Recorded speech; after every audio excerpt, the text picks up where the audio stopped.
ٹھیک ہے، اللہ تعالیٰ جتنی کسی میں اچھائی اتنا مانتا کہ کچھ امتیں تو سرے سے مشرک ہیں، بالکل اللہ کو مانتی نہیں، یا شرک کچھ ہیں کہ ہے تو وہ بھی گمراہ اور بے دین کافر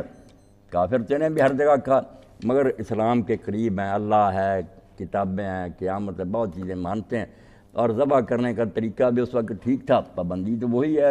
خالق بخش صاحب کہ اللہ کے نام پر ذبح کریں، شرک نہ کریں۔ اس لیے اب نصارہ کا ذبیحہ تو حرام ہے، عیسائیوں کا ہم نہیں کھا سکتے، ان کے بارے میں صاف علم ہے کہ وہ اللہ کے نام پر ذبح نہیں کرتے، جب بھی ذبح کرتے ہیں علانیہ کرتے ہیں۔ اگر عربی میں کہیں گے بسم الاب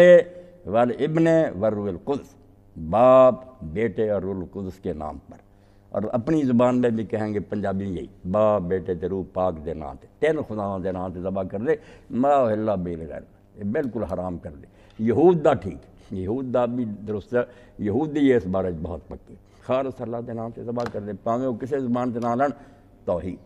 اور ذبح بھی صحیح رگاں کٹ دے۔ یہ تو مشیناں دے کے اس طرح وار دیں آ، سارے کٹ کٹا کے باہر نکلاؤں جانور مردار ہے، انہاں دا گوشت نہیں یورپ کھانا چاہیے،